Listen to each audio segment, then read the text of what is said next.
about the kidney is kidney failure, acute kidney failure. So in kidney, first, anatomy and histology. You see that obviously we have two areas here that are different. Here it is darker, here it is paler. In the darker area, we have tubules and glomeruli. Okay, do you see? In the paler area, we have only tubules. If you take a look at those tubules, do you see their cytoplasm? It is clear, isn't it? Because these are distal tubules. So normally, we have glomerulus that filtrates the urine, and the urine is collected in the tubules.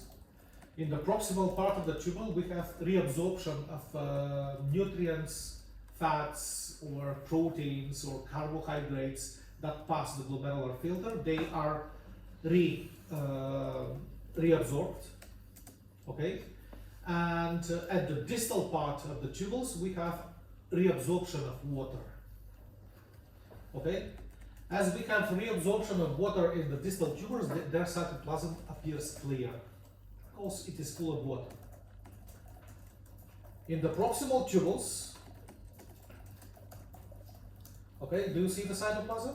It is granulated, isn't it? Eosinophilic granulated cytoplasm, so there is a great difference. These granules are actually the reabsorbed substances in the proximal tubules. It's like the intestine. In the intestine, you know, in the small intestine, which is the proximal intestine, we have absorption of food. In the distal intestine, we have absorption of water. So it follows the same pattern here. That's why there is difference between proximal and distal tubules, and you could easily distinguish them. Okay?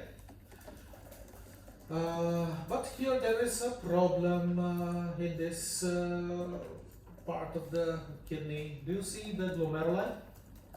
Here this area should be empty.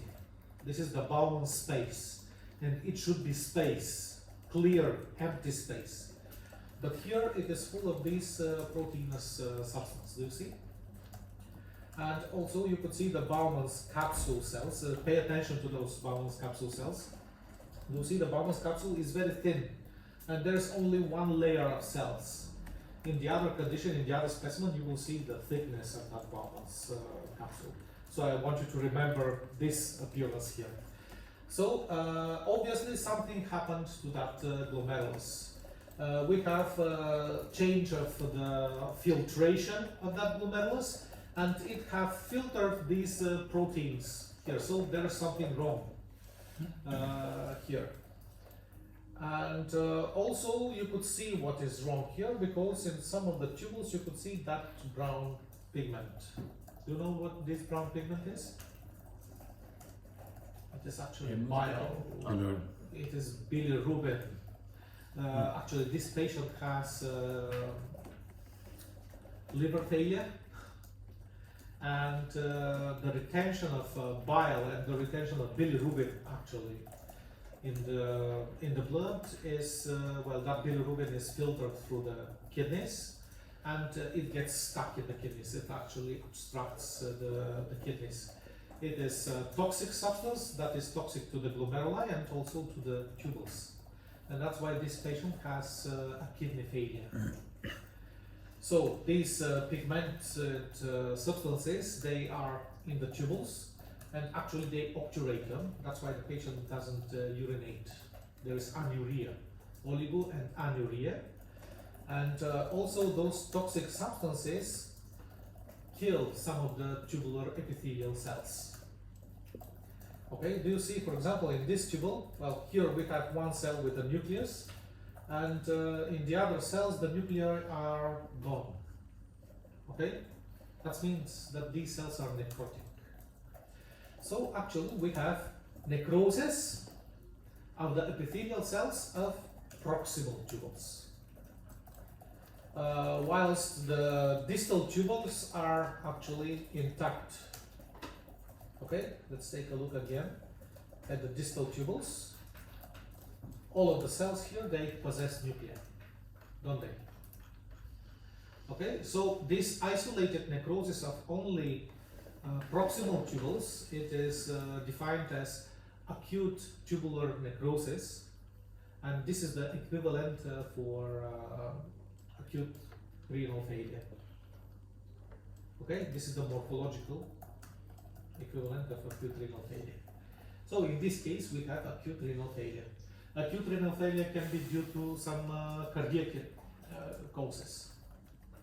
Okay, if there is no sufficient oxygenation of the kidney because of low heart pressure, you know that in order to work the kidneys, they need certain pressure. If, for example, there is a heart failure that leads to drop down of the blood pressure, the kidneys also stop working. This is the cardiac type of acute kidney failure. Some other type of acute kidney failure can be the toxic type.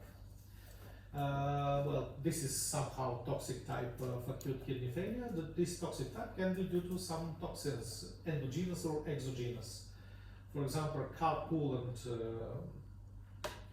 poisoning leads to acute kidney failure because of balloon degeneration and hydrops of the glands because it blocks the sodium potassium pump. I think that we have shown this to you on the seminar, do you remember?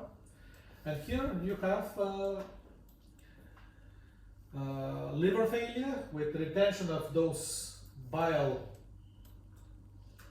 pigments in the blood that they have no way out except through the kidneys. They try to get eliminated through the kidney, but they interact with the epithelium and cause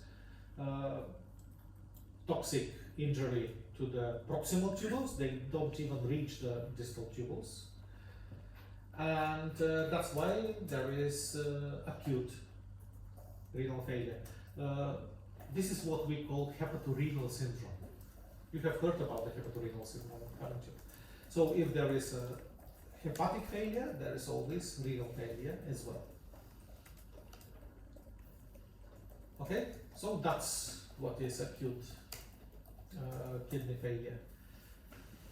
Acute tubular necrosis plus these proteinous substances in the Bowman's space. Okay? How would you explain why there is protein substance? Because of the toxic injury to the glomeruli, and well, there is increased permeability of the capillaries of the glomeruli. They become more permeable. They usually stop these high molecular mass proteins. They are filtered. They don't even get into the tubules, but here they are in the Bowman space, and that's why all the Bowman spaces, the tubules, they are clogged with those proteins, and that's why there is anuria. Okay.